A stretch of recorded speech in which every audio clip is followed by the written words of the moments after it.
Ladies and gentlemen, can I please have your attention? And I need all of you to stop what you're doing and listen. I just got three things to say. God bless our troops. God bless America. And gentlemen, start your engine!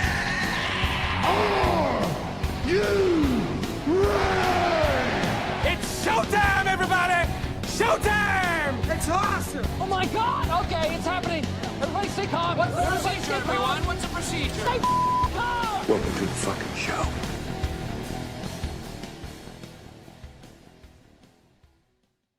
What's going on, everybody? It's your boy Matt, back at it again with another episode of Magnificent, and I got my boy Jonathan here. Jonathan is a sales consultant at Garber Chevrolet in Saginaw. Yep. John, thanks for coming on the show. I know we've been talking about it for quite some time now.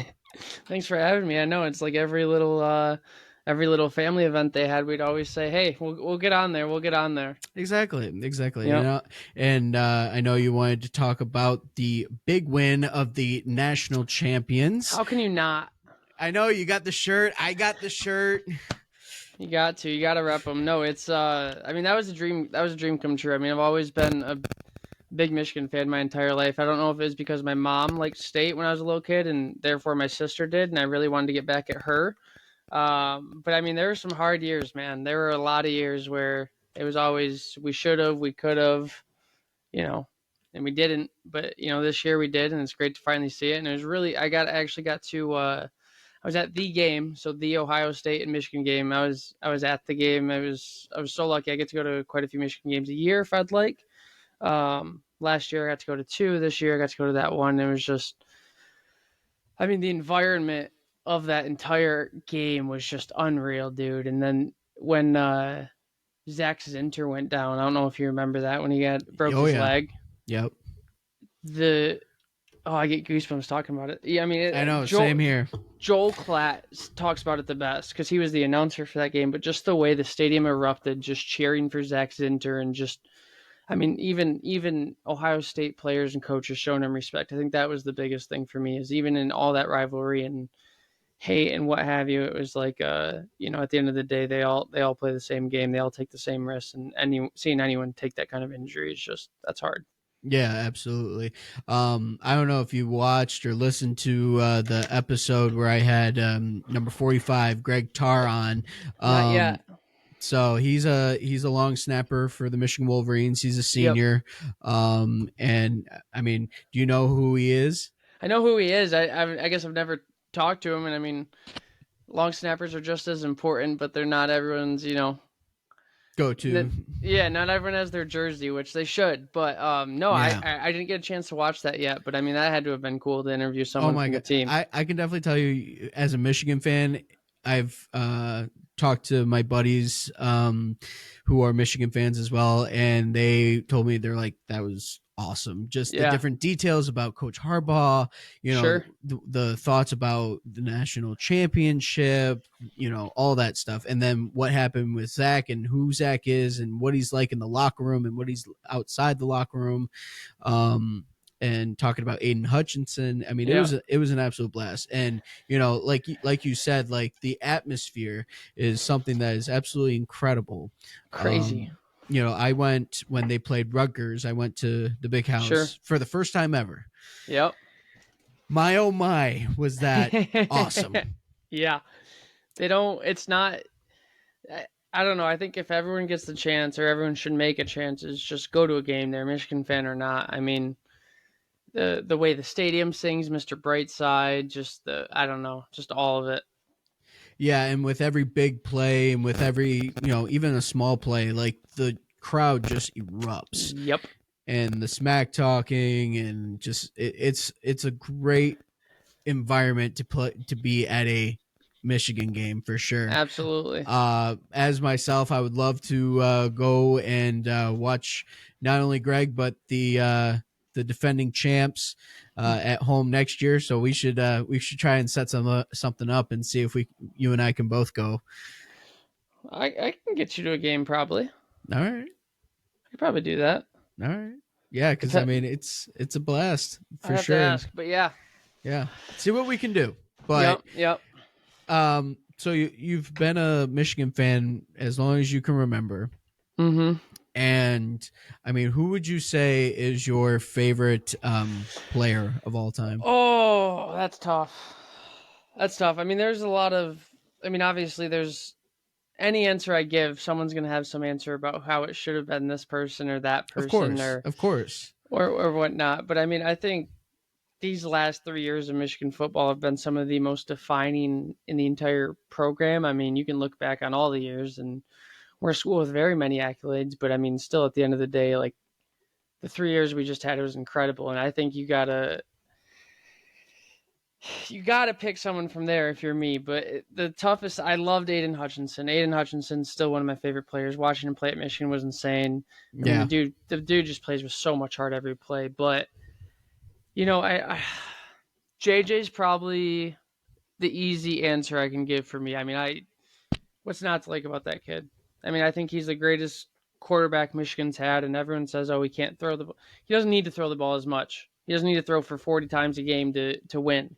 And I mean, Right. that's what Michigan football is. But just the way the man is off and on the field and his leadership on the field, I think JJ's got to be number one. I think Aiden Hutchinson's like, if here's JJ, I mean, he's He's basically neck and there. neck. Yeah. Oh, dude. And then Blake Corum obviously is another one, but so many great players. I mean, Jabril Peppers was fun to watch. Denard Robinson. Minus that one hit, right? Yep, minus the one hit. Yep. But shoot, there's so many. Jabril Peppers is definitely up there. I loved watching him. Donovan Peoples-Jones was fun to watch. Oh my gosh, yeah. Shoot. There's so many. I mean, Mike Sanders still. Whew. What a way he came up at the end of the year, and I mean, just made a name for himself from nothing. I mean, but that guy, there's just so many, especially this team. I mean, I bought so in Barstool, when that whole bet thing came out with Michigan and everyone tweeted it, Barstool dropped that hoodie where it said bet Team 144, and it was a Carhartt Right. hoodie. Yeah. Love Carhartt stuff just because I mean, when you're outside, in Michigan, there's nothing better to wear, but Amen, brother. I picked that up so quick because I mean I think that just being able to have some memorabilia, obviously, it just says Team 144 on it is something I wanted just because I do think this is my probably, I mean, national championship aside, even before we won it, I said this, that they're my favorite team I've ever seen play. So that was a really cool pickup. But yeah, I mean, JJ's probably number one for sure. Yeah, I mean JJ, you got to think he was what, a sophomore when he first started, or a freshman. Yeah. Yep. So I Had mean to have he's been. yeah. Well, no, he was a sophomore because he's a senior now, right? I thought he was a junior now. I'm going to look it up real quick. But I know for a fact, like when he first started, he looked like a rookie. Oh, yeah. He looked like if you compare how he was when he first started to now, like a huge amount of progression and everything like that. So 100%. And that's a great point. That I mean, I've every game you watch of Michigan, you can take away, okay, JJ did this good, but he has to work on this. And I mean, at first it was he had to use his feet more, and now he's very effectively learned how to roll out of the pocket, knows when to run. Love watching him. yeah, I mean him, Corum. I mean, when Corum got the bloody nose right across the bridge, I mean that just showed guts. That just showed that they sweat, bleed, and used very little tears during the game, but definitely a lot of tears in the off season and in the past seasons. They showed just Corum with that just amped up, I think, not only Michigan fans, but I think the rest of the team, I think. Oh yeah, it encapsulated their personality as a team perfectly, and it just yeah. I mean, I wouldn't be surprised if they keep that in the locker room. Oh yeah, and So. I mean, Greg was telling me, all the guys that are on that team, they're just stand up, really good dudes, and they all carry themselves with a certain character on and off the field, Yep. and it's I'm honestly excited for next year. I'm so excited for next year to see what happens. I'm curious to see how the coaching stuff plays out, but I mean, hey, at the end of the year, it's, yeah. we'll figure it out and adapt and overcome. And I mean, that's the mentality of the team is they've always adapted and overcome whatever obstacles in their way. So, I mean, this is at the end of the day, I don't even care what happens next year because we won national champions, baby. You're like, I don't even care if we win back to back. It's like Well, I we mean, won the one. I would love to win back to back. I mean, realistically, though, I do think if JJ comes back another year, which I do think he should have. I think so too. Yeah. I think if he came back, we would have had the entire season to beat ourselves and not win it. I feel like just because if JJ comes back, I feel like Harbaugh coming back is way greater. And I don't know if you got JJ and Jim Harbaugh, I think we're number one preseason, and it's ours to lose the rest of the time. Yeah. I mean, but only time will tell, and we'll see what comes of next year. Yeah. So, but Yep. other than Michigan, I so many people told me like you're gonna be talking about Michigan, majority of the podcast. I'm like, I'll talk 30. about Michigan however long you want to, or however little you want to. I was like, I'll give him 30. Oh, I'll give him 30 minutes. Kylie said you're. I got 10, and I just looked up and I was like, hey, I'll take it. Yeah, Kylie said you'd be talking for an hour about it. She's like, he tells me about it every day. What she doesn't tell you is that even though she is a Michigan fan, or at least pretends to be because she's married to me, she'll also just send me random Buckeye stuff, or just randomly say go Ohio State, and like just to fuck with you. Yeah, I have looked up divorce attorney numbers. I mean, I'm not. That's whoo. That's territory, man. That's a fine line. So, that's great. But yeah, no, I can be done talking about Michigan. That's okay. I'll go on till 9:00 if I could. See, I was actually gonna switch and talk about your son, your new dad. Yep. Your new dad. What is that like? The fact that you're brand new to this game called fatherhood. Yeah, no, it's I mean, everyone growing up, like as we're all kids and we're all growing up and going through our own phases of life, is you'll always hear parents, whether it's yours or a close relative or even your friends, they'll say, one day you'll understand, or one day you'll get it, and one day you'll be the same way. And the person that it would always make me mad about growing up was my dad, right? Because like everyone with their dad, like I'm always right and he's not, because I know it and he doesn't, blah blah blah. Right. And I'm only 25, so I still have a lot of maturing left to do. I have a lot of growing left to do, but I mean, dude, it'll be 3 months, February 4th, and it's still like, I find myself like, shit, Dad was right, and then, but I'll never admit it to him. Because I can't give him that kind of pride. But I mean, it has been such a great journey. And I mean, Kylie, who's his mom, obviously, just fantastic. I mean, she has been extraordinary as a mom, and it's her first time and with a kid, obviously, but her mom runs the daycare, as you know. And so it's always been like, okay, well, you're the professional, you know what you're doing, blah, blah, blah, blah, blah, right? And it's like, this is her first time like being a mom. And then it's just, you see it all from the birth till, he's holding his neck up now, making sounds, smiling, and seeing their bond. His eyes are wide open now. Yeah. Wide open, especially when he sees his mom. And I mean, I think you ask her and I say it all the time, I think that's been my favorite part, is seeing their bond and just, how they both make each other happy and how she's adjusted her entire life for it. And, Kylie, she's, patience is not one of her favorite things to have. But I mean, that kid could spit up 16 times on her and make her change 16 outfits. And she would just say, you okay? Or, so that was a long answer, but I mean, it has been awesome. That was perfect. I love it. That was absolutely perfect. And I mean, this is just the beginning. You're 3 months in. Like, you're not even at the testosterone stage. Oh, I can't imagine. Testing you.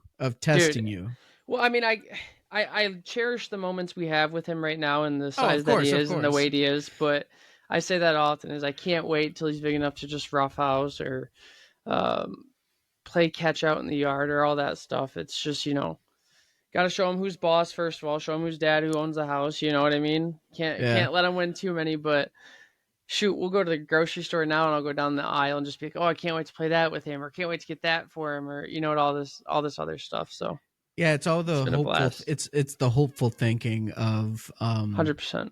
of watching a child grow, and nothing's wrong with that. But Nope. the funny thing is, you gotta, I'm sure as you gotta cherish these times because they go by quick. Oh, they go by so quick. I mean, just going from newborn diaper to first diaper, you're like, holy cow, you're getting old, kid. Your shits are the same, but right? You're getting big. I know it. Yep. But no, he had that surgery because of his hernia, and I mean, yeah, my heart broke for that kid. Oh, dude, seeing the little baby IV they put in him, yeah, it was sad, but he was a champ through it. I mean, he couldn't eat for 6 hours before there, and so we had to get there at 5:45 in the morning. Procedure probably didn't start till like 8:05. The actual procedure, I don't think they took him back away from us till like 7:50, 7:45. So it was just like sitting there for a long time, just hoping he doesn't start crying because he's hungry, and he didn't. He was just sleeping right on my chest or his mom's chest, just contented as can be. And since then he's been fine. And yeah, but the only worry you really have with that is the anesthesia, because I mean it is a really common procedure nowadays, I guess. Yeah. But, I mean, still any kind of procedure for a little baby is a little scary. But our doctor was great, and he did a great job. He's very quick, very accurate with everything he told us. So good experience. So can't complain. But yeah, fatherhood's been a dream, man. Yeah, I was gonna say, how did you and Kylie deal with that while Aiden was getting surgery? Honestly, it was something we expected to take about 45 minutes to an hour, because the estimated time was 66 minutes. Nurse told us usually finishes up a few minutes early, so I'm thinking 45 minutes in my head. I think it was like 8:20 something. Doc comes up. I'm actually in the bathroom pooping. How ironic is that? And I hear the doctor's voice, and I'm like, seriously? So it was funny. But yeah, it did not take long at all. We thought we would have time, but she was chatting it up with someone in the NICU waiting room, and there's a few other people in there. There's some nice Amish people that were making clothes, which was really cool. But yeah, it wasn't. We thought we'd be stressed out and everything, and I mean, before we even knew it, Doc was back up, and I was like, "Oh, okay." So pull my pants up here. You yeah, caught me with my pants down there, Doc. Okay, let's go. I was just about to load up Twitter and just see what's going on for the day, but nope. So that's awesome. Yeah, wasn't bad at all. Wasn't bad at all. Yeah. So, have there been any certain challenges to being a new father? I mean, I've heard different people of different kinds of challenges with definitely fatherhood for sure, and being a new parent. I mean, challenges related to me, or like Kylie and I together? Both. Let's start off with you. So I mean, everyone prepares you by giving you all the horror stories and telling you all the bad things. So I think in my mind, that did a good job of expecting the worst and hoping for the best. And I think we've been blessed with a very good baby. Haven't had many real major challenges. The surgery was probably one of the biggest ones, just because it was, surgery. But I think the biggest shock to me was just like in the beginning, and I mean even still now, it's like I said earlier, watching their bond grow has been awesome. But at the same time, it's like until he can realize what dad does or who dad is, it's like if that kid's crying and they're breastfeeding, they don't care about anything but mama. And that is the sweetest, but also it's like hey mom, you're up. But no, she's been awesome throughout it all. So and as he starts to get older, he recognizes your voice, and he's always heard my voice, and he'll look at me now and he smiles at me. So that's been really fun as he gets older and he can distinguish the two. But no, I mean, I don't think we've had many real major challenges. I think the biggest challenge was just getting ready for him. I mean, that was planned on waiting to buy a house for quite a few years, but then just with the current situation of my dad was living with us at the time, which was good, and we were renting, but rent at the time was just about as much as a mortgage. So it's like, wow. So ended up buying a house and then getting the nursery ready for him. And I mean, like, I had the nursery done, sat down in the rocking chair we had for him, and I'm looking at the ceiling fan, and I'm just like, yeah. So in my head, I'm like, okay, I need to paint the ceiling and replace the ceiling fan and add crown trim all to the nursery after it was done. But did that, got that done before he came. So I mean, I was trying to make everything perfect, and so far we are for little man. But yeah, it's been actually been a pretty easy smooth sailing road. So hopefully it stays that way. Yeah. But it won't. So with your and Kylie's relationship, so has it, like, usually couples, they either grow stronger together or they divide. Now, from what I've seen, Sure. there is no dividing. But what would you say is, like, I mean, your guys' relationship was strong even before the birth. What would you say is like the one thing that has truly drawn you guys closer after having the baby? I just think how little time we actually get with each other now. Because I mean, it used to be like work and then come home and we got to do our little things or whatever. But ultimately, we can just do whatever with each other whenever. We could go anywhere, and if we wanted to paint a mural on the back side of the house, we could go to the store and get paint and then come home. You know what I mean? And do whatever. But I think now it's just like, what do we have to do for everything till we can just kind of relax, right? And so I think that's been the thing that's drawn us closer, is really just like missing each other, as silly as it sounds. But like you really, for us at least, we haven't had a lot of like the just, not even gonna say alone time, but just like, time to just worry about each other, because we got the baby right there, and which has been nothing bad with that. But I think that answers it. Just like, you lose so much time with your significant other that it's definitely very easy for couples to drift apart. But I think for us, it's made us closer, just because it's created the distance, and we've always had a very strong relationship and very close relationship. So yeah, just we try and get better at that for each other every day. And I think the biggest thing is we're patient. I mean, especially her, as she's, with breastfeeding, it's like a full-time job in itself. Kid won't go more than 2 hours without eating. So for her, it's like, what can she get done in a 2-hour time window? And just being patient and trying to help with all that. And, at the end of the day, we're doing this for him, and he's the main priority right now. And, we have a lifetime together is our outlook. So just got to do what we got to do right now and reward us later. Yeah, absolutely. And of course, at night you guys, I'm sure, hold each other tighter every night and stuff. So, there's that you can look forward to, I guess. Yeah. But speaking of your guys' relationship, like, how did that come about? I mean, I always thought like Kylie would be like that cool aunt, like the Yeah, so she's gonna kill me when she hears this. I won't tell her. She'll listen to this. I know. I didn't want to break your hopes and dreams. No, that relationship was a relationship I never thought would actually become a relationship. I knew her for a long time prior to dating her, because she had worked for me. And that's how we'd met, was at work. But we were just very good friends for a long time, and it was really just because it started off with a group of us at work, as we just always worked together, and we became, I guess you can call it the A team. Not necessarily like we were the best, but I mean, we had no other life besides Chipotle, so we were always there working. But I mean, there was a group of us, and we all became really close. We all hung out outside work, and partied hard together and worked hard together, and celebrated each other's wins, and were there for when they were their losses. I mean, just like any good, work group has, everyone's supportive of each other. They become your second family. But, we got close, and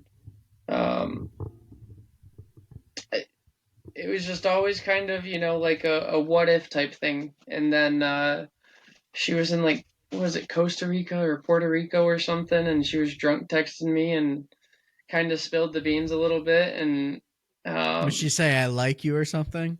I don't even know. Just, I don't even know if she necessarily said it or if I just like, cause I mean, she would FaceTime me and we'd talk and I'd be like, she's being weird or something. And I mean, I like to think I'm a very observant person with a lot of, certain things, and kind of spilled the beans. And then when she got back, we just started talking more, and I talked to her about it, and it was mutual, but we were both scared just because we both still worked there, and it was a big no, so we had to deal with that and Keep it under wraps.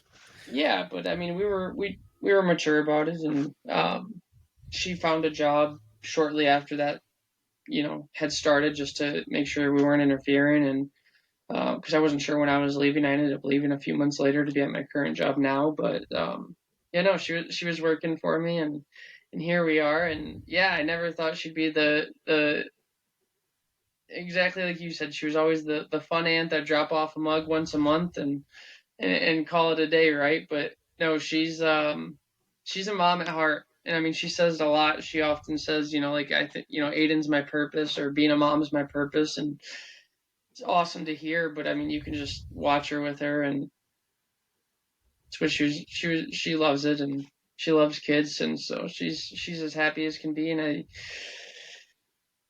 will probably end up with like 16 by the way she talks some days, or we'll end up giving Aiden to, her mom by the way she talks other days. So no, but I think, we'll want 3 or 4 kids. So that's the goal anyways. That's a good number. That's a good Yeah. number, especially with as big as of a family as Her she side? has. Yeah. What, like, I gotta ask. So I'm gonna be real here. First day I met you, I'm like, who is this ginger fuck? Yeah, I'm I like, know, who is this? right? I'm like, who's this guy? Who's this I'm guy? like, Who does he think he is? yeah, I'm like, who is this guy that Yep. Kylie's bringing home? Yeah. And of course, as the years grew on, I was like, okay, I like this guy. This guy's good. Yeah. Yeah. No, but in all I like this in guy. all This guy's in good. all reality, what was it like meeting the Coburn side of the family? Because Oh gosh, yeah.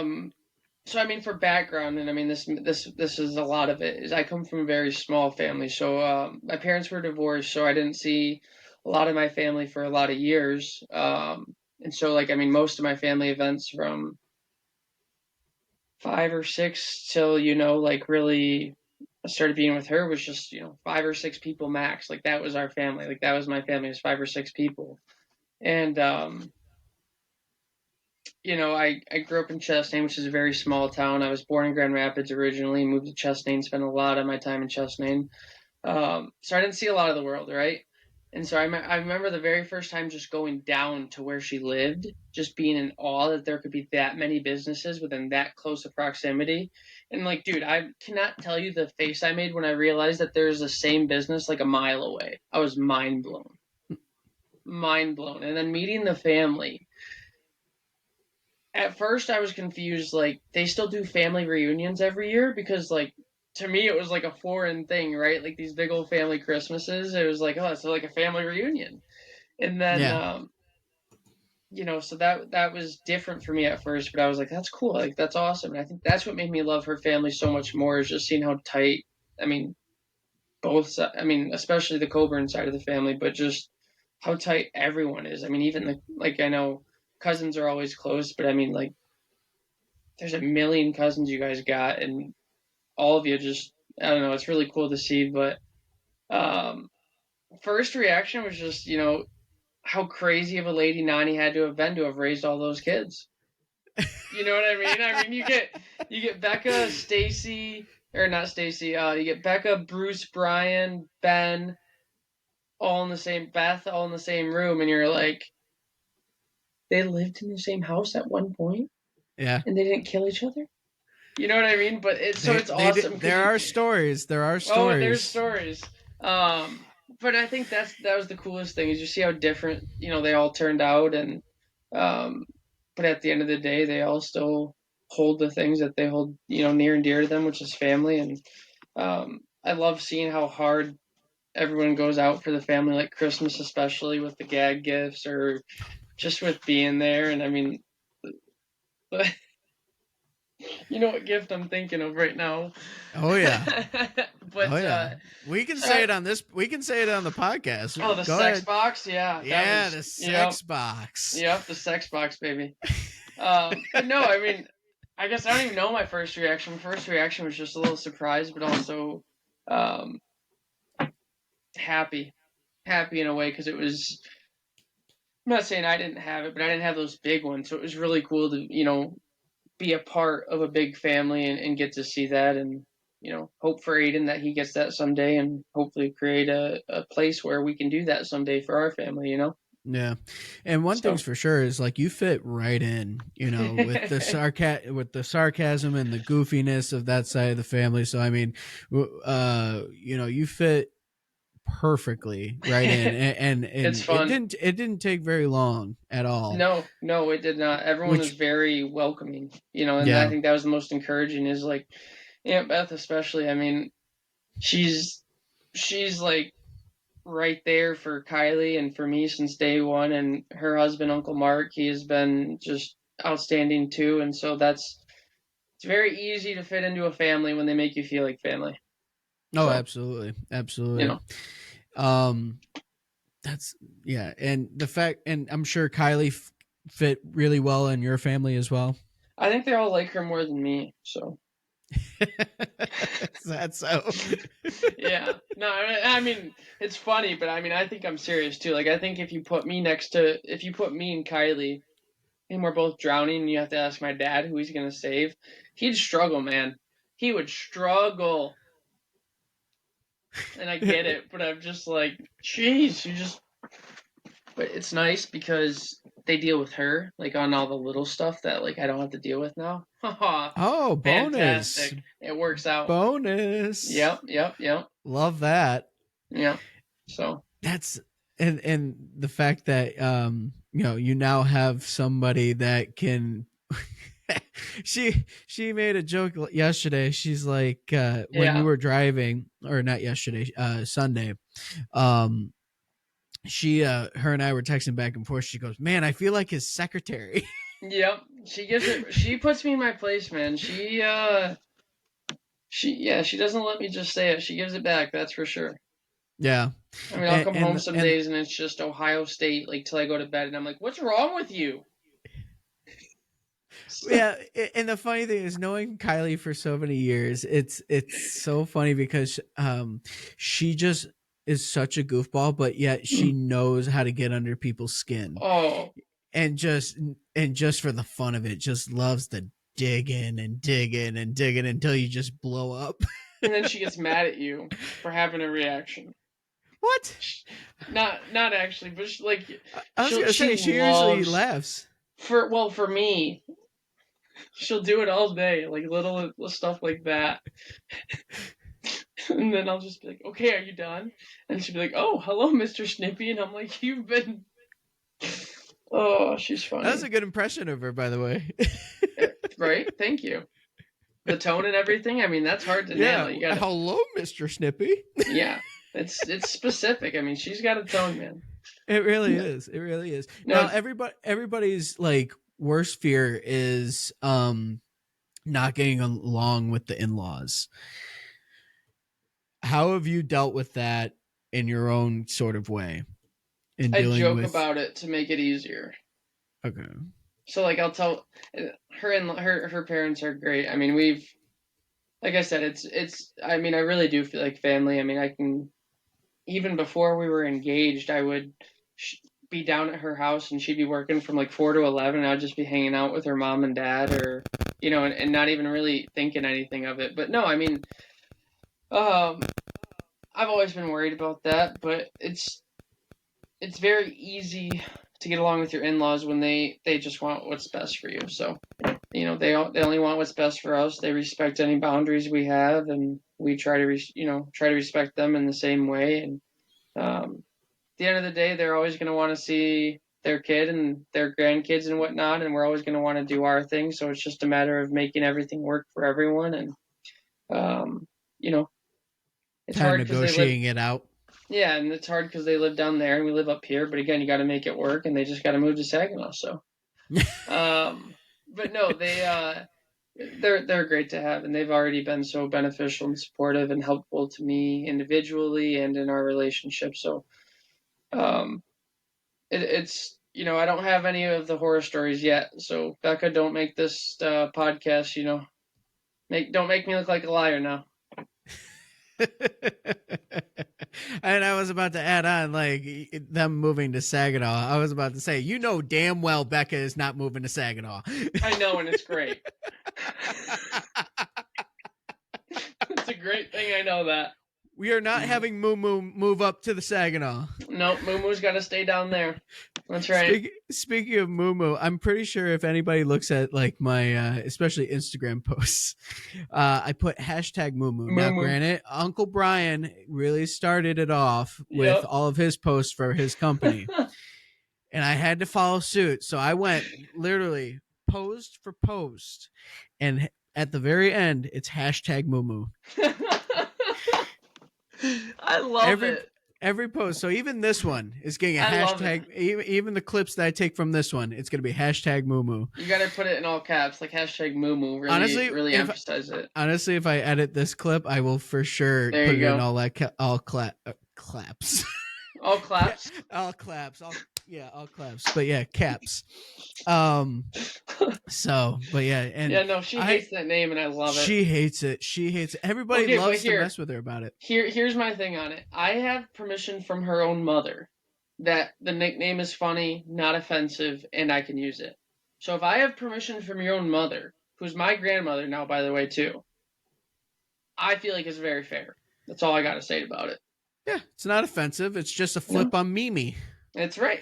Well, she can't just claim the grandma nickname Mimi. I mean, that's barbarian, right? I mean, you got to let the kid decide.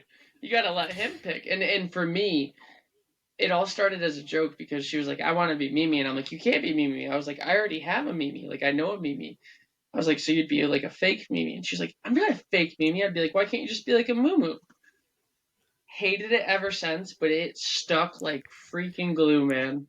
Dude, it did, because Brian got a hold of it and just went to town. I know. Nani loves it. I love messing with her about it because I love to see. Oh, you probably don't know this. It brings so much joy to me to see her face every time I go, "What's up, Moo Moo?" She goes. She's like, "It's Mimi." It's Mimi. So we were clothes shopping for him. Probably a week before we went down to see your parents for Christmas to the Cobra Inside Christmas party that weekend, so the 17th. We were clothes shopping, and we found a onesie that had a cow on it that said Moo.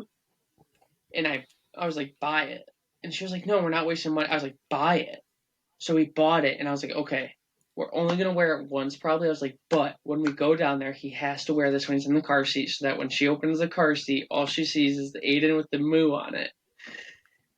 And we get down there, doesn't spit up on it, opens it up. She completely ignores it, doesn't even see it. And I'm like, "Seriously?" And then I'm like we pointed out to her, and she got so mad. "You really bought that just to wear it for me like that? Oh my gosh." It was so funny, dude. I mean, everyone's watching like, "Oh my gosh, that's the stupidest story ever." But like, just knowing the backstory of how much she hates the name Moo Moo, and just, that's how we,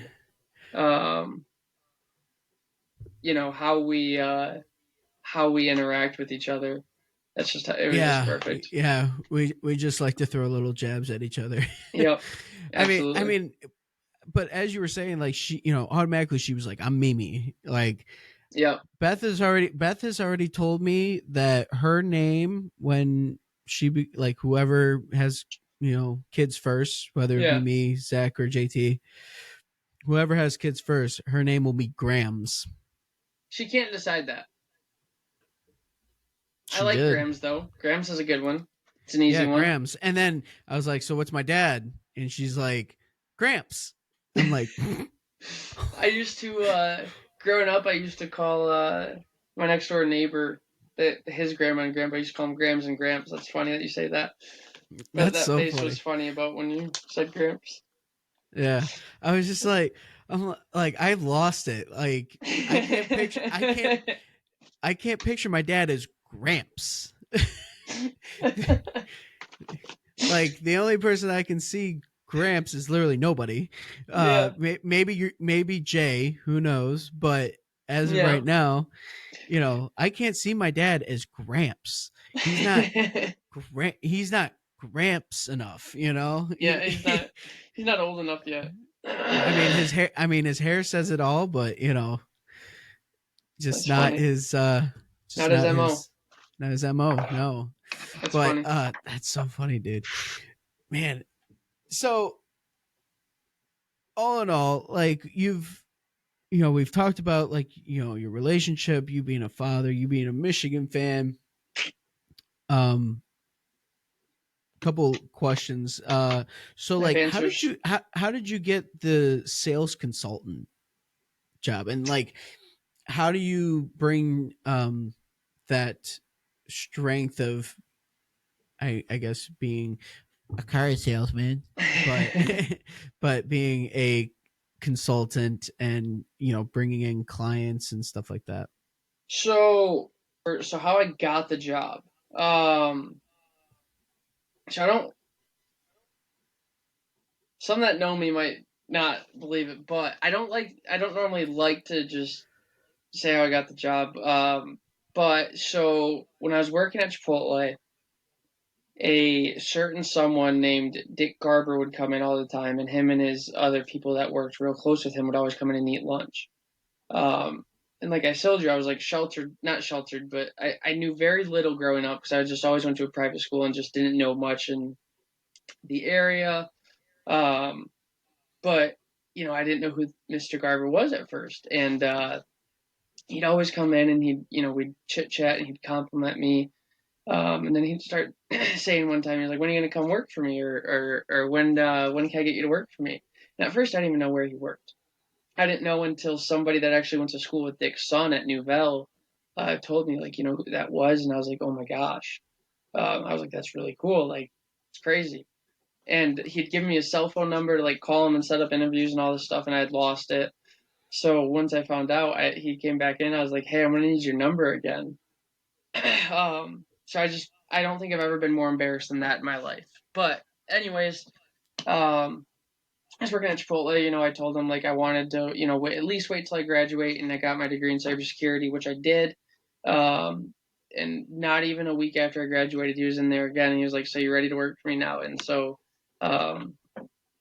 that just speaks testament to who the guy was as a person. I mean, he is a CEO, owner, whatever title you want to give him, of a very large company. I mean, we have close to 30 dealerships across the country already that are Garber. They have a bank, Gateway Financial. They have another car lot called Right Way, which you guys even have some of those down there, but they got over 40 of those. He owns the OHL Saginaw Spirit. So, he's a owner of a hockey team here as well. So he just does so much. And I mean, what he does for the community here is just unmatched. I mean, the guy alone donates more to Dow, or donates more to Saginaw than a lot of big companies around here. And just, it's always been his number one thing. So I learned all that with him when I got to interview with him at his office. And then, had a couple hours of interview there and talked about going into IT for him, and he, told me he thinks I'd do good in sales, and so now here we are. So he's actually the one that I get to go to the games with, so he has a suite there, and every so often I'm fortunate enough to be able to go to the games and get to enjoy it in the suite. That's right. That's where that's Yeah. okay. That makes so much sense why you were in a suite. When I saw Uh-huh. either your Snapchat story, you sent it to me, or Uh-huh. something like that. That makes so much sense. Okay. Yeah, so I'm like, how in the hell?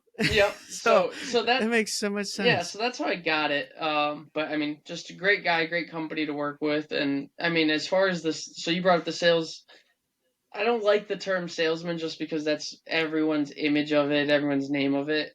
I think Yeah. it was my GM Wango, Mike Winklakowski. Great leader, great person to work for. Is an awesome environment and culture at his dealership. But I think he said it once is that sales consultant is more of what we do, because at the end of the day, like selling cars, it's not what it used to be back in the whenever it was that it's got this current picture in. Nowadays people on average visit one dealership when they buy a car. I think the number is on average people visit 1.2 dealerships when they buy a car. So generally speaking, people are going to go to one dealership, and so if you have them in front of them, chances are they're buying from you. So at that stage, people generally know what they want, what they payment, what they want to be, and what they're comfortable with. So it's really just assisting the customer, getting them what they want, getting them the info that they want, and kind of going from there. And so I look at it more of your contact, because when you got a dealership, you can do your body shop, service work, sales, warranties, which warranties nowadays are becoming a much bigger thing than they ever have been, just because the cost of fixing everything is insane, right? Mm. So as far as getting your own customers, I mean that's always the toughest part. Is I think a lot of people when they're shopping or looking at buying a car, is a lot of people forget that, like, hey, these people do this and they have to go home and feed their families yet. And I don't say that in the sense of, oh, pay thousands more. I just say it in the sense of, I think the hardest and most defeating thing is when you spend hours and hours with someone trying to help them and getting them the questions they have, and then someone gets you a $5 a month payment cheaper, and you know what I mean, you lost all that work just to go over there. And that's the name of the game. But I think a lot of that is, making the relationships with the people that you do have count. And so, that's what I tell every customer that sits in front of me is, I don't want to sell you one car. I want to sell you a car. I want to sell your family a car. I want to sell your kids a car. I want to be your guy that you think of, that, you send someone into me. And that's the other thing, is my dealership is really great. If you were to send someone to buy a car for me from this podcast, I'd be able to send you $150. So they're really great about the referrals kind of stuff. But yeah, I mean, getting customers is hard just because there's a bunch of people with a bunch of different cars, or the same cars, that are all trying to do the same thing. But hey, it goes back to, at the end of the day, what can you do for your customers? How can you best serve them? And then, I tell everyone is, like I said, I want to be your guy. I want to trust you. I want you to trust me. And that's how I am with a lot of my customers, which I'm very fortunate. I mean, I have my first customer that I've ever sold a car to, he has bought my kid things and outfits and made him a little book of the pictures he got of them. And I mean, it was awesome, because every time I'd have a customer and, that I'd mentioned we were pregnant or expecting, is the next day or two, I'd usually end up with a gift on my desk from them. So it's very cool to create such close relationships with that, because I mean, the world's a scary place now with who you can and can't trust, and what's not a scam nowadays and what is. And so I think that's my favorite part, is just building those relationships and being able to take care of people, especially when they need it. So Dude, that was such a great answer. I mean, and one thing's for sure, like the one of the reasons why I wanted to bring you on is not because you're family, but mainly because I definitely wanted to help expand the fact that, like, I see what you're doing, and like you post whoever gets a new car and you celebrate it. You celebrate the fact that it's an achievement, oh, and absolutely. it's a milestone. You celebrate it almost like if it was a birthday. you Absolutely. know and it almost, like, I don't even know the people, and it brings me joy to see that they got a car. Right. you know I love and that. so I'm like, it's like one after the other after the other. I'm like, Jonathan's kicking ass at this You thing. got Like, to what you is got to this? try, Like, man. what? It's almost like, what is his secret? Like, what is it? Like, what is it about him that people draw to him? And I'm like, I got to get him on the pod. Yeah. And of course, like, you and I have talked about it multiple times. And so and here we are. So, No, I mean, you know, I think and, a lot of it is I just try and be I try and be a straight shooter, right? I mean, at the end of the day, um, everyone's going to be able to have a sales pitch for whatever they're doing in life. Because let's face it, in reality, everyone's always selling something nowadays, right? Like at the end of the day, everyone's working for someone.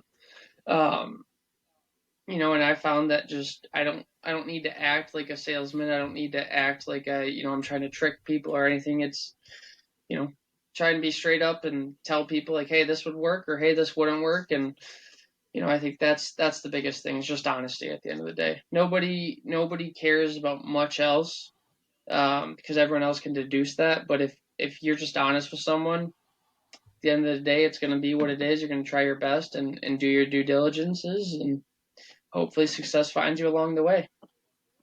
Yeah. So, and that's another thing to where, I know for myself, like when I go into the dealership, like the guy that's selling me the car, I just want him to be like just straight up with me and be like, all right, how much is this? Yep. What can I get on it?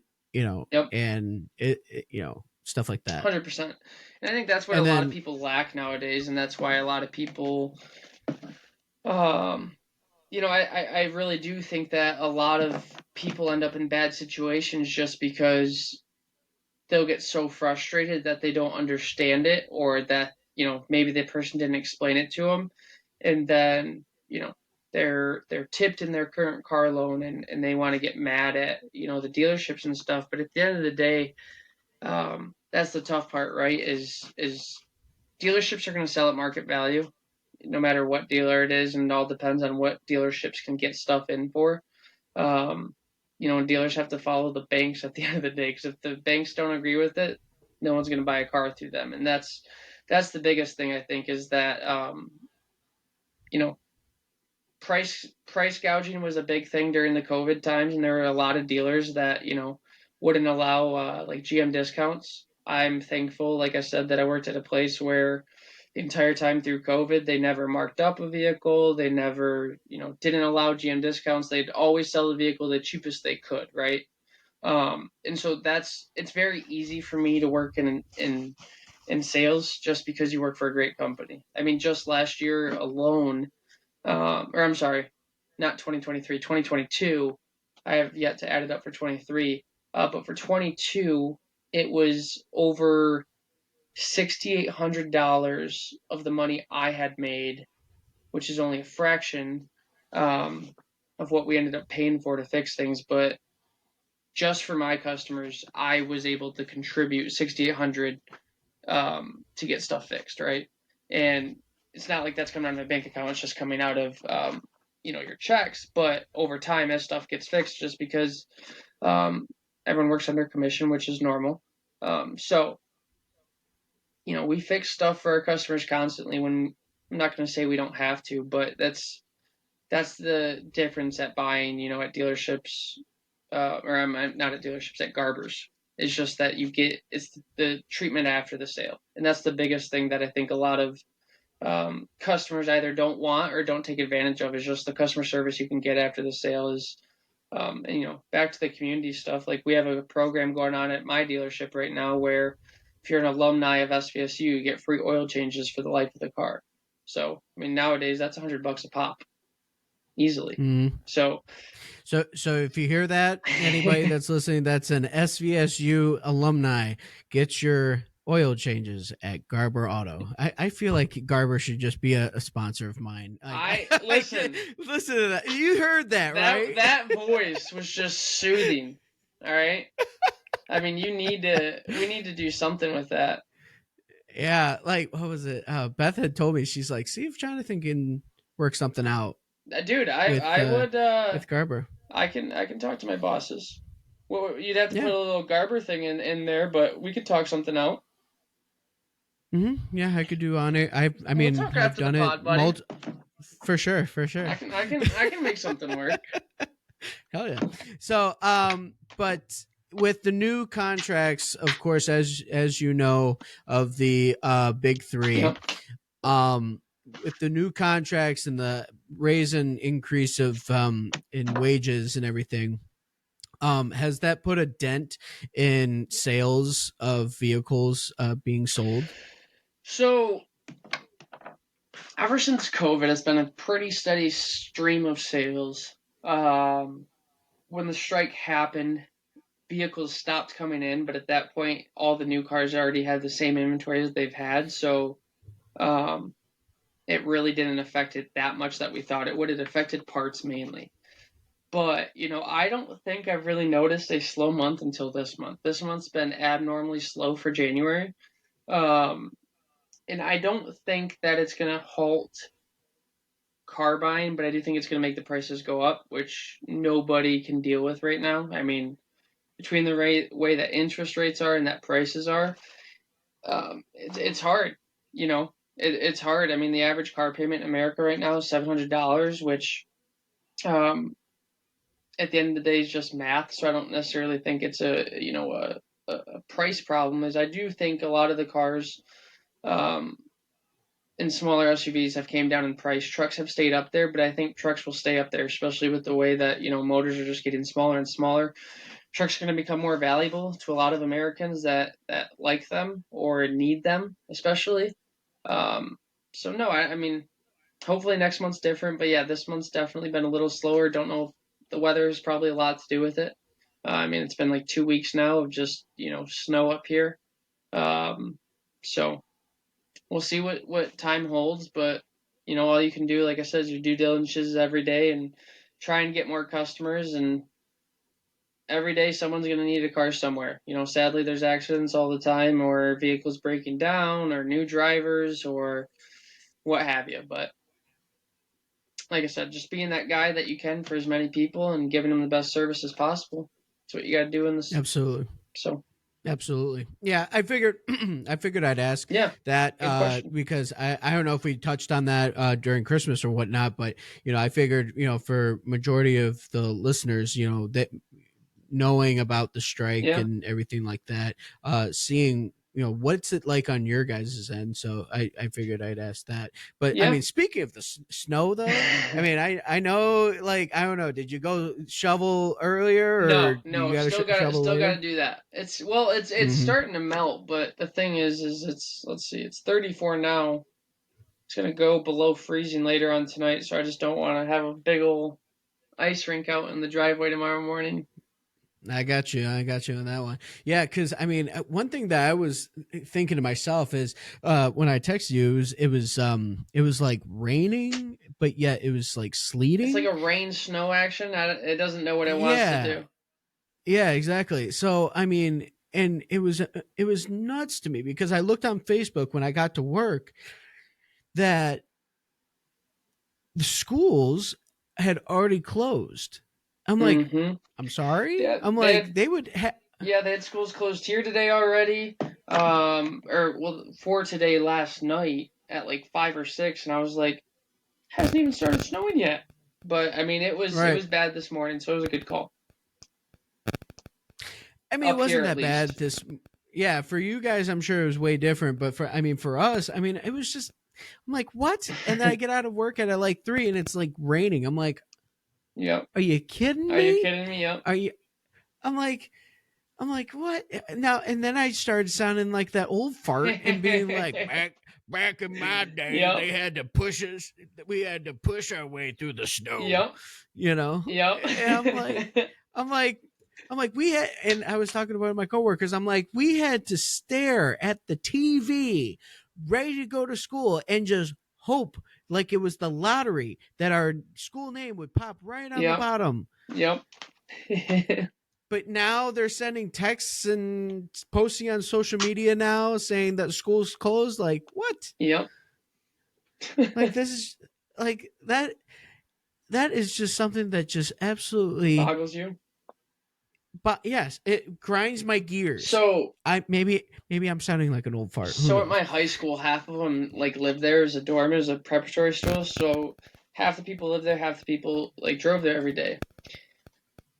They had never had snow days, and I think we had 3 in my entire time of being at that high school, and that was the most they had in like decades. So just the fact that I got 3 in high school. Anytime I see a snow day, I don't even get jealous anymore. I just get geeked that I had those 3 snow days because I'm like, yes, we broke the streak. So I can't relate as much, sadly, but I do miss the random snow days because grade school, growing up in Chestnut, like if the roads were bad in the back roads, they normally didn't care because it was Chestnut and half the people would just get in their truck and drive in anyways. So we had a few, but it had to be pretty bad out for that to happen. So it was really fun when we had them in the city. Yeah, I mean, one of the guys at work goes, "Do you think we'll ever have a snow day?" I go, "Not a chance in hell." Nope. I said, "No, we will be coming into work every day. Doesn't matter if it's rain, snow, doesn't matter what it is." I think that's the biggest ball buster there is just like, because I was at work today and it's just like you see it coming down and you're like, I don't want to be here. Like, I just want to be at home doing nothing. Like, this is a snow day. Yeah. So.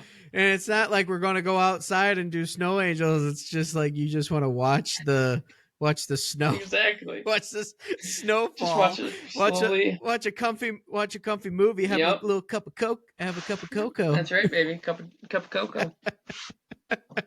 But yeah, I mean, he's like, do you think we'll ever get a snow day? And I go, no, not a chance.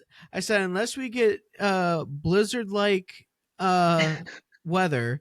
And I said, if we get stuff like Montana or especially like Colorado or even like Antarctica or then maybe even northern Canada, I said, then maybe. I said, if we can't get our cars out of our driveways or our parking spots, there's no way that we're not working. But as long as we can, get out of our driveways and get out of our parking spots wherever we may live, I said we're always going to come to work. Be there. Doesn't matter how bad the roads are. It's like just don't be an idiot driving. That's kind of thing.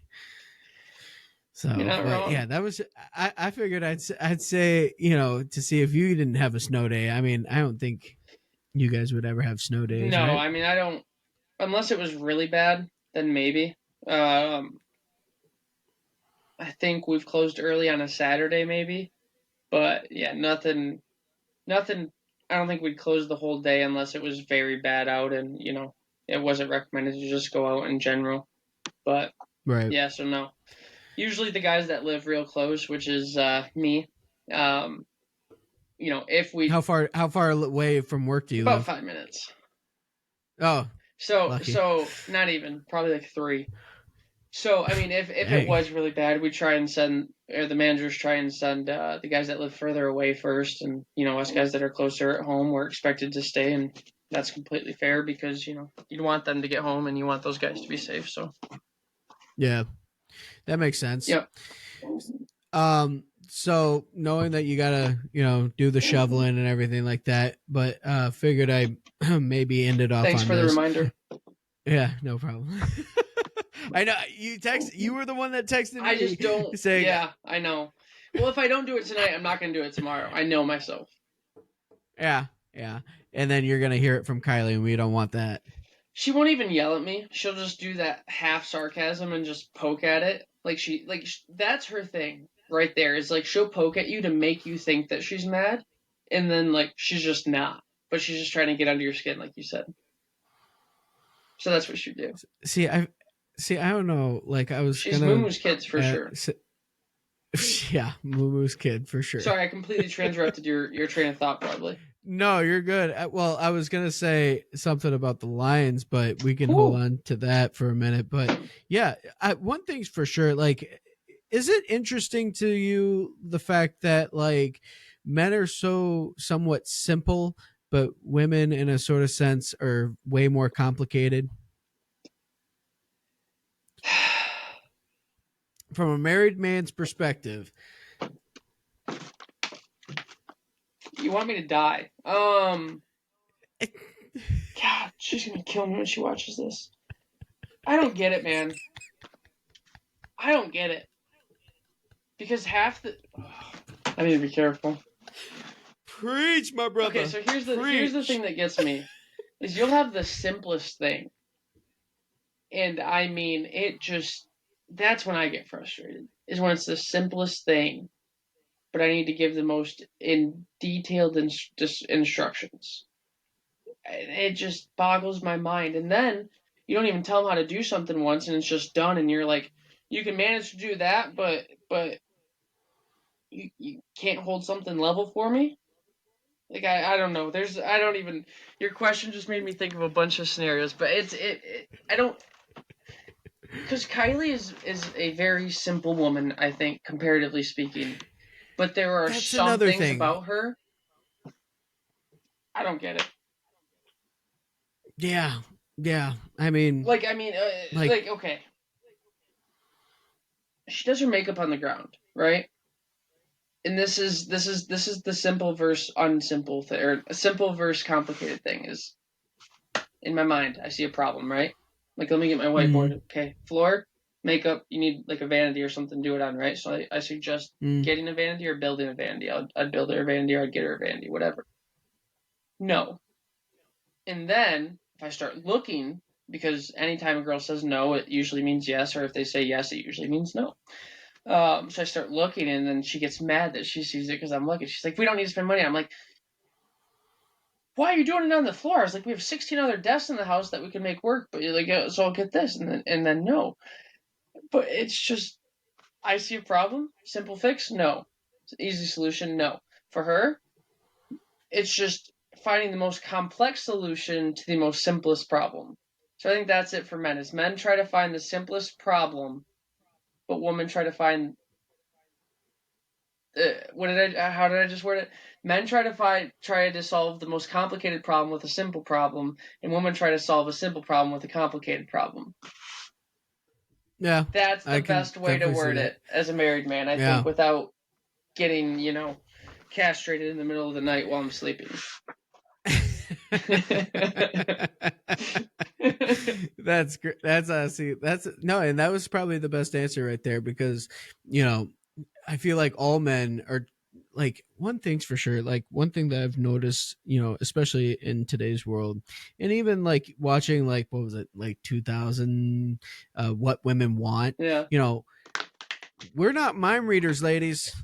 That's what I tell We her are not all the mind time. readers. That's what I tell her all the time. Like, so this is the best story I can encapsulate it with, right? And this is a great one.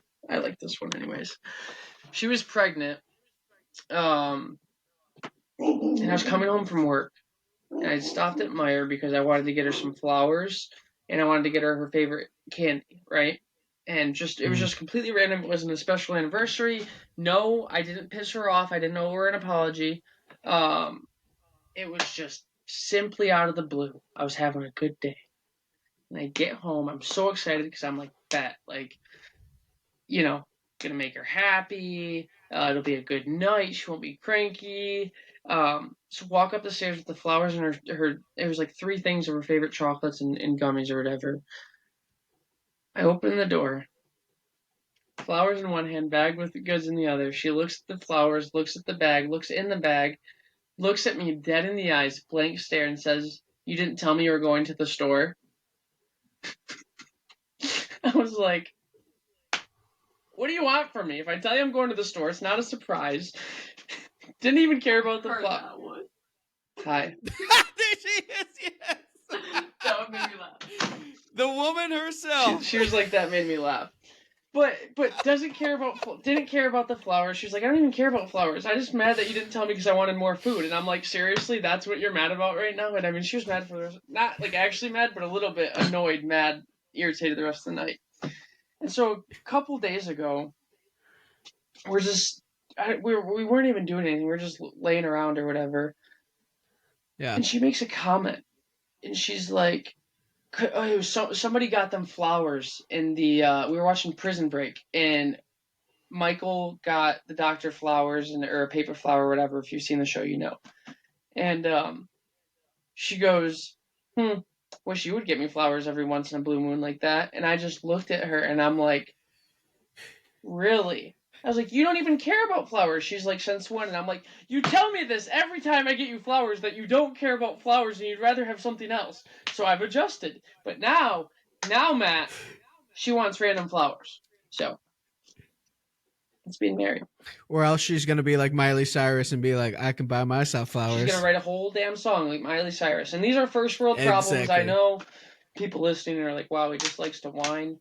It's more of a humor story. Just because it's her. It's just Kylie. If you know her, and it's just Yeah, that is pretty funny. I mean- because I don't know, she's never been a flower girl. No, but no, the past week she has been. Her hormones are Don't going give her cuckoo for Cocoa excuses. Puffs. No, but No, but I mean, yeah, I mean, It's been like I fun. said, like every man, doesn't matter if they're married or not. I mean, I'm pretty sure even old married couples are still trying to figure each other out. I mean, 100%. most of the time they're pretty contained with themselves, but 100%. I can definitely say, men truly want to know what women want at all times. It's very easy. You just got to say what you're feeling. Just say how you feel and feel what you say, kind Yep. of thing, and with men, it's very, like if you say what's wrong, we may say nothing at first, but then we'll say it. Yep. Or usually we'll say it right off the bat. With women, what's wrong? Nothing. I'm fine. Yeah. And it's like, no, you're not.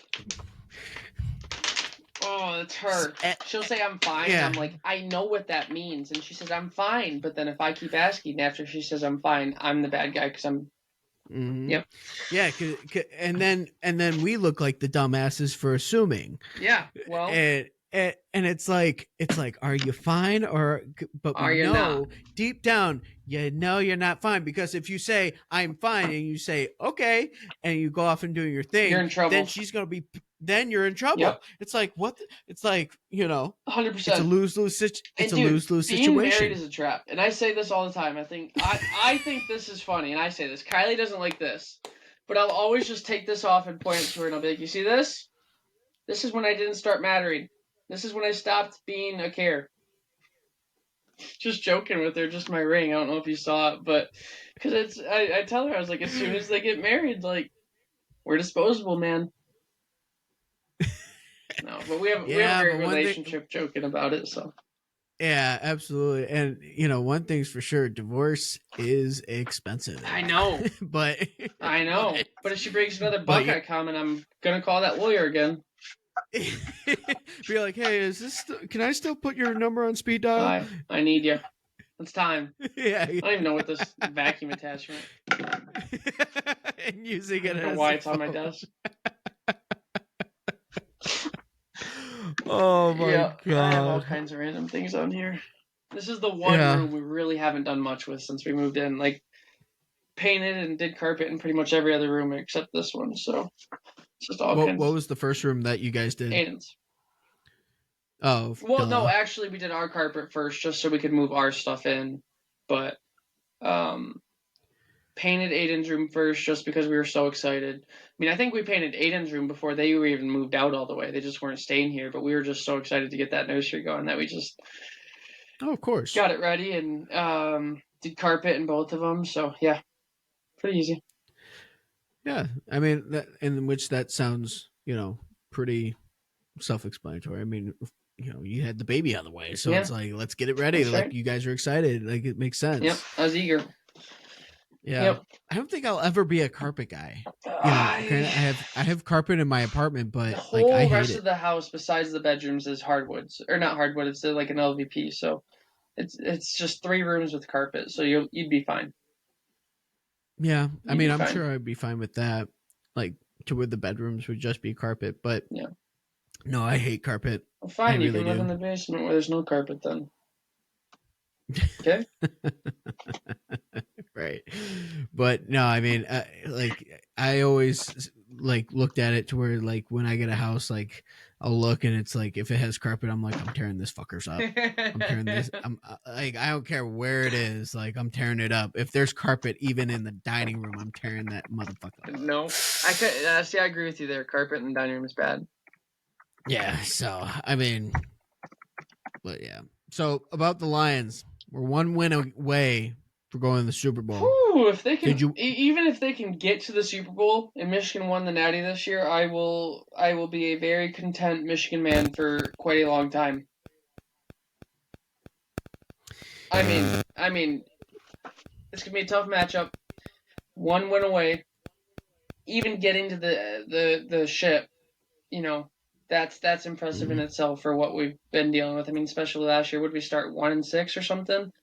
And played some immaculate football, just great football from when we were 1-6 till now. So lots they can do. I mean, a lot of rookies here could have a big game and really set a name for themselves, and come out here with a win. But at the end of the day, hopefully we can just play our game and limit the mistakes and hopefully force the Niners to make mistakes. And I love Demo Samuel, and I'd never wish ill on anyone, but I really hope he takes an extra week to heal up, and that way we don't have to see him out on the field there. But great team we'll be going up against, and hopefully we can just hold up and even have a fighting chance. But I do have a couple bets on the Lions, so I do think they'll win. So. Okay. Well, we'll talk about that real quick, but I know for a fact I have to pee. I don't know about you. Yeah, that'd be great. Figured. All right. Aiden, welcome to Magnificent, big guy. Hi, big guy. My daddy's coming. Hi. It's baby's first podcast.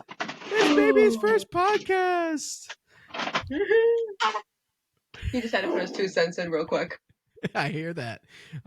So as we were saying, now that we're recording, you might as well put your 2 cents in on what he said about his lying. What is he lying about? Oh, about the flowers. No, I was watching a TikTok, and this husband bought his wife flowers just randomly for being a good mom. And that's why I said he should buy me flowers. I thought it was during Prison Break. We were watching Prison Break, but that's not why I said it. But you were watching TikTok while watching Prison Break. And I felt inspired. So I told him that, hint, but I don't like flowers, so he's not wrong. See what I mean? I don't like it. It's the See thought. what I mean? It's the thought. But it's to me, but talking to me later, she's gonna be like, "I want flowers." It's the thought. All right, my baby's crying. I gotta go. Talk to you later. Hey, all right. Bitch. You come here, my baby. Pass the baby off. Come here, my baby. I know. Pass the baby off. Mad. You're so mad. All right, let's outro this shit. Wait, why can't I hear you again? Can you hear me okay? Ah, shit. What'd you do? Let's see. I can hear me. Can you hear you? Yeah, I can. Okay, good.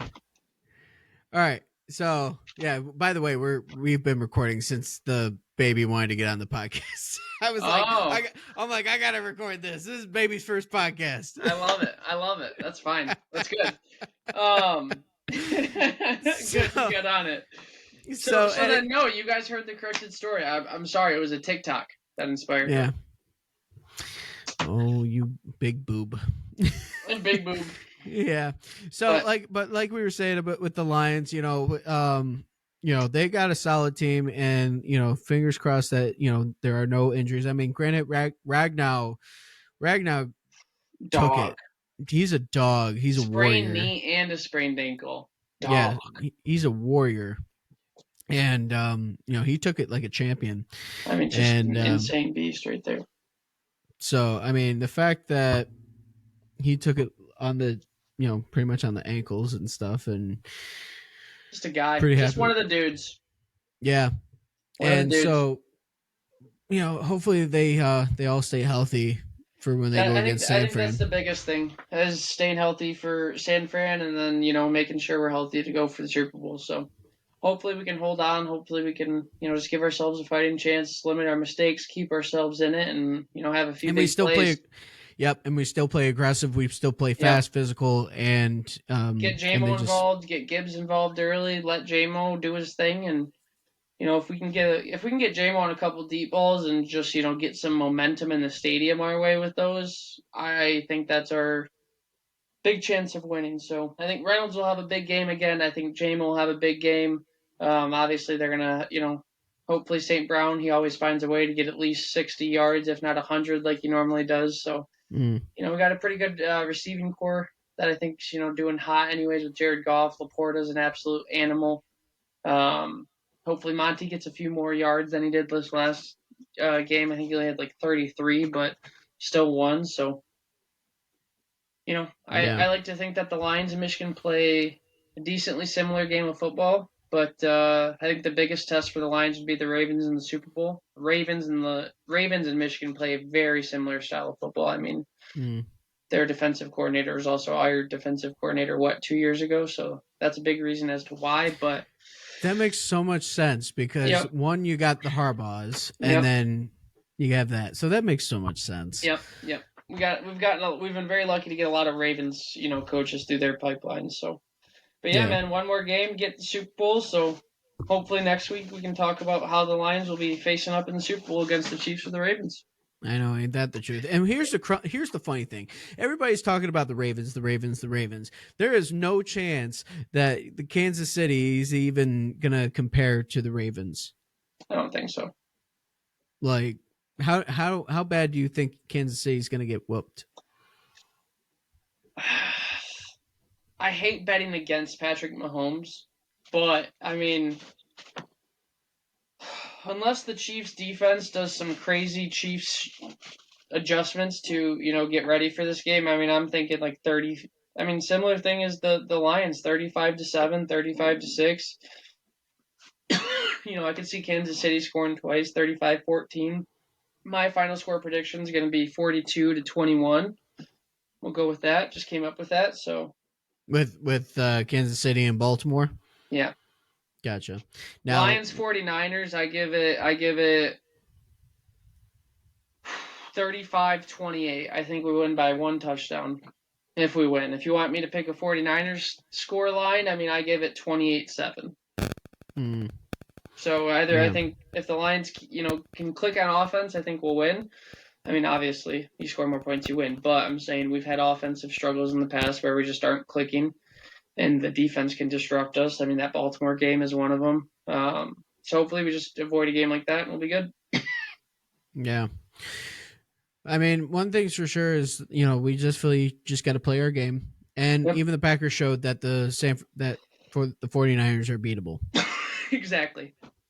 Exactly, and that's the biggest glimmer of hope for us, but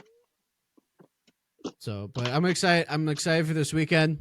I'm excited to see what happens, and if the Lions go to a Super Bowl, I swear to God, I'm getting a lion tattoo. I'll get one on my butt. Yeah, I'll go there with you. There you go. We'll get matching lion butt tattoos. I love it. I'm down. Well, Jonathan, I will let you get back to your baby. Get back to your snow shoveling. Yep. Thanks for that. It's been an absolute pleasure having you on the podcast. If we'll have to do a one-on-one thing here, come in the future. I was just gonna say we can do this again. I'm down. Yeah, it was definitely fun, and we can chat a little bit more about even more different topics. So we'll see what happens then. But other than that, just check Jonathan out if you're ever in the Saginaw area. Even if you're not, I'll deliver.